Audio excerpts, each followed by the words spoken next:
I no longer have any reservations that this is Ebola.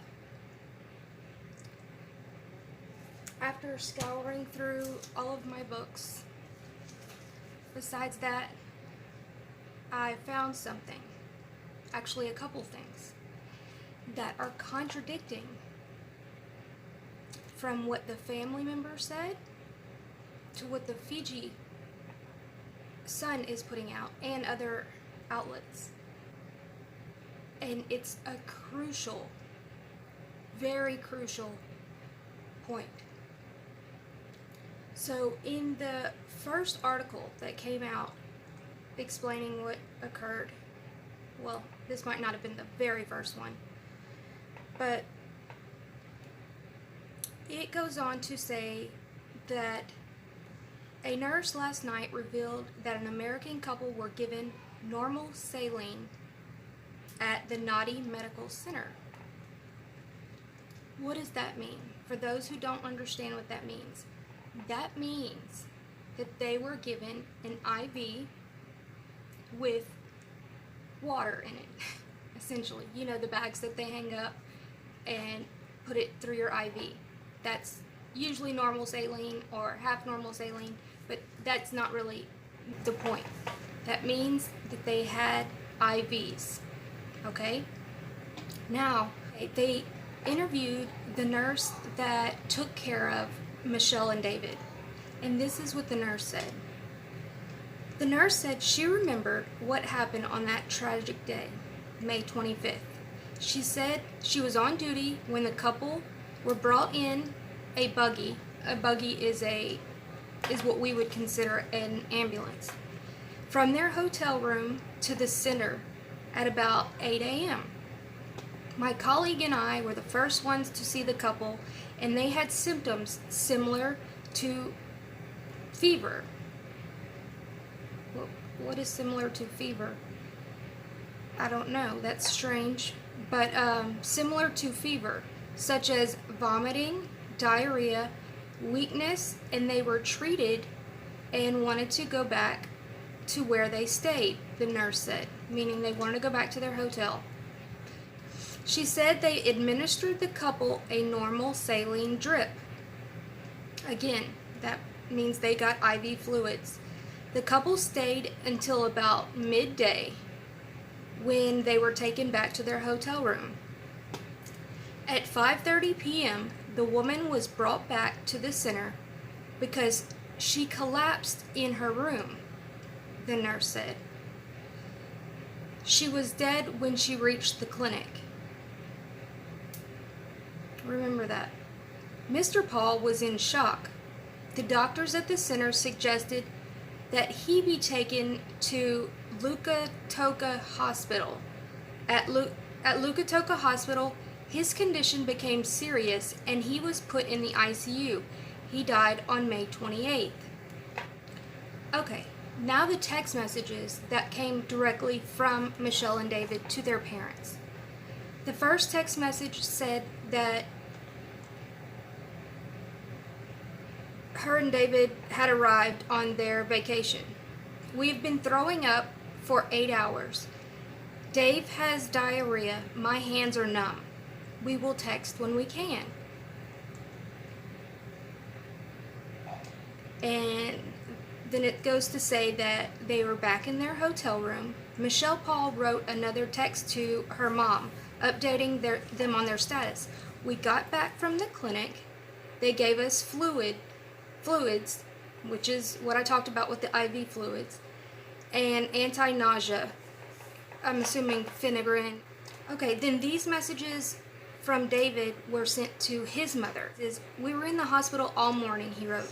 We both caught a nasty virus. I've never thrown up so much in my entire life. I still feel pretty bad.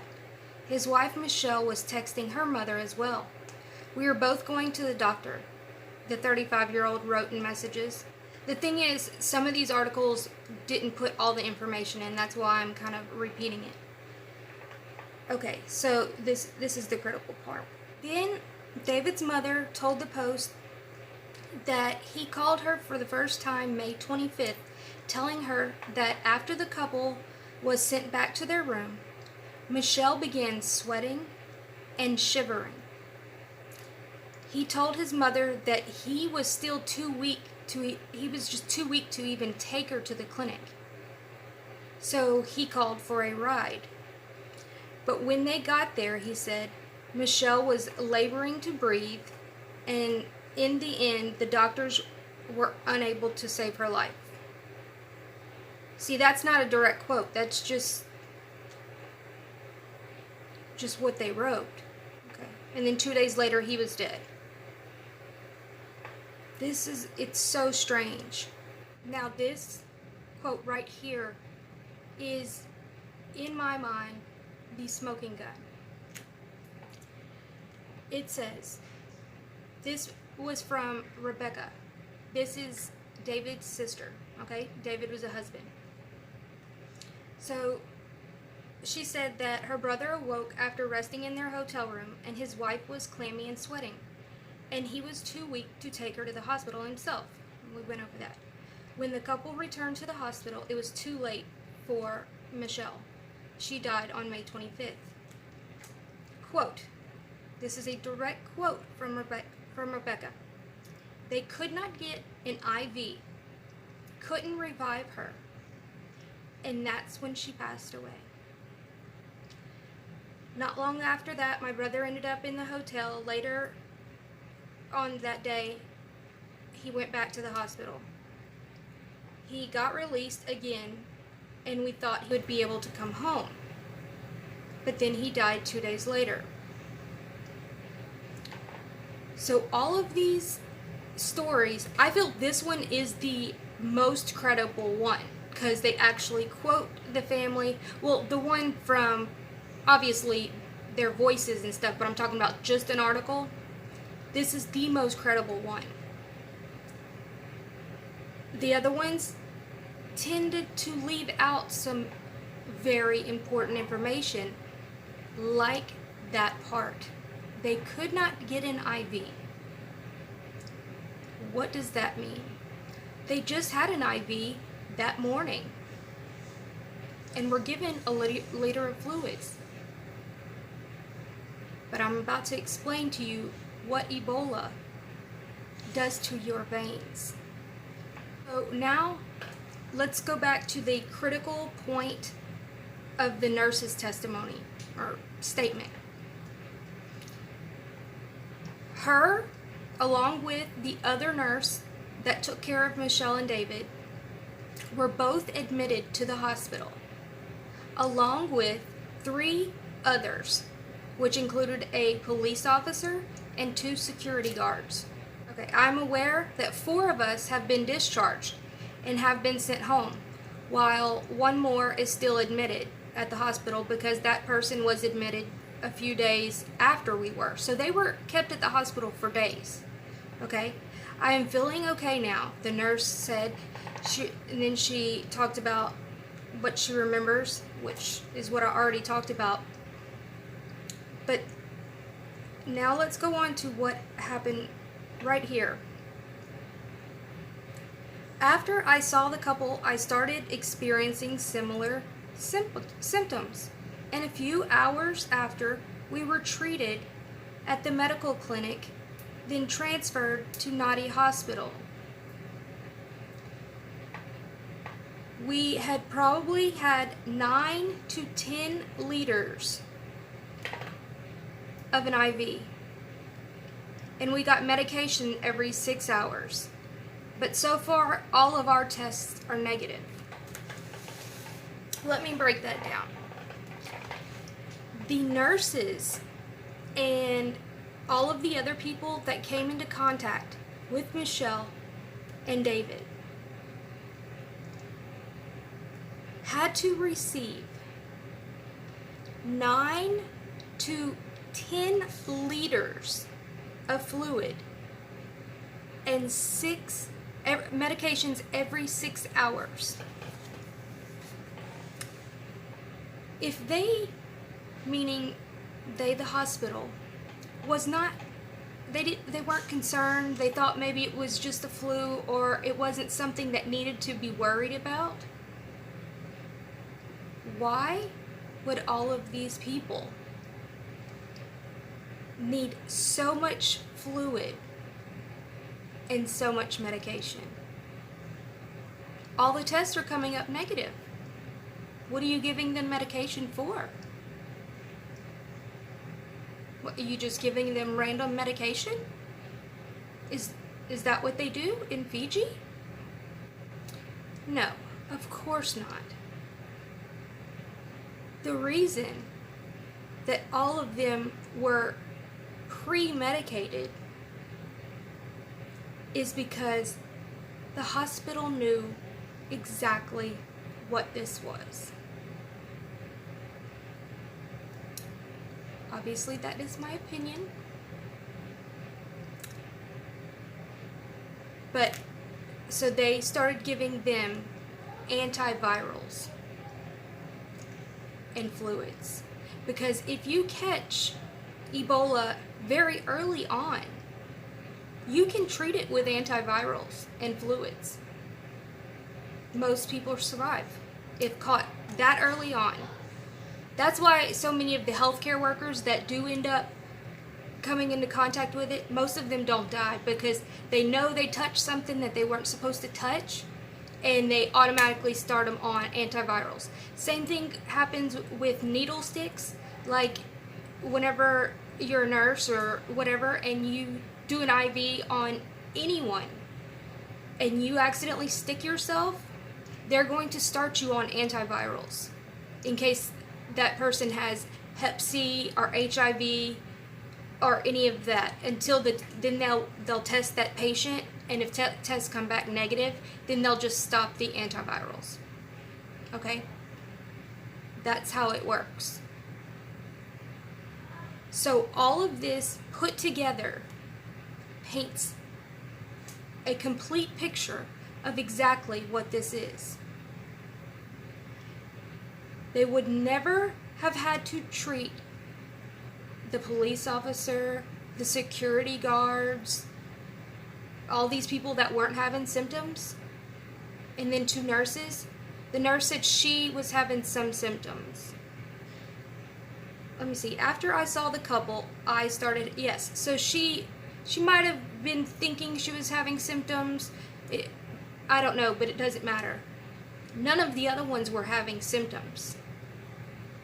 But they all had to be kept in the hospital, isolated. The hospital was put on isolation, and they were all given tons of fluid. That's 10 bags, 10 of those bags of fluids, and medication every 6 hours. That's exactly what they would do for an Ebola patient or somebody that came into contact with it. Again, after going through all of my books, just to make sure, of course, all around the internet, this one, which is very important because it is the trauma nursing critical care, my critical care certification book, and that pretty much has every situation. And that's what made me say, oh my gosh, they could not get an IV, but they got an IV the night before. I mean, that same day, that morning, okay? There's only one reason they couldn't get that IV in. It's because of what Ebola does to your veins. Alright, so this is your vein. Alright? We've got red blood cells, white blood cells, but in this case, we've got Ebola. And what Ebola starts to do, it starts to crack through, and your red blood cells start to leak out. That wasn't as good a demonstration as I was hoping, but that's what ends up happening. You have your veins collapse. So you go to stick an IV in this, it's useless. This is your vein on Ebola. And so they wouldn't be able to get an IV, and then you have your red blood cells. So you're essentially internally bleeding. That's why that is such an important fact right there. But I hope y'all enjoyed my demonstration. Got some more red blood cells. I'm going to try to get an interview with the family to where we can kind of see if this timeline goes along with it and see what they feel. One other thing, I'm not 100% sure that they had a layover in LA. I'm still waiting on that. But they were in Las Vegas for either a couple of weeks or a couple of days to drop off their 2-year-old. And I don't, people from LA go to Las Vegas every day. So that really still puts it in the same, I'm still on the same camp about it.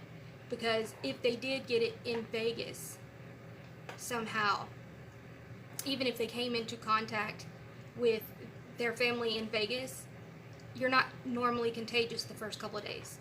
So we could hypothetically say that Michelle contracted it somewhere, okay, in the bathroom somewhere at Walmart or wherever, the mall. And then, she wasn't contagious, said goodbye to the family, and then while her and Paul were together, obviously they're in close quarters, she gave it to him, or vice versa. I'm just giving you an example. And then they flew to Fiji, okay? But they still may have stopped off in LA. I'm just not 100% sure on that one yet. So it's very, I don't like how they're putting out very misleading and kind of vague information. It just doesn't make sense. And especially for Fiji to go off on that tangent of tourism, that was horrific. Horrific. But another thing, guys, if you have not watched my videos on how to protect and prevent yourself and your family from getting this, please watch those. I'm going to put them at the end of this video. There'll be a little box. You can click on it.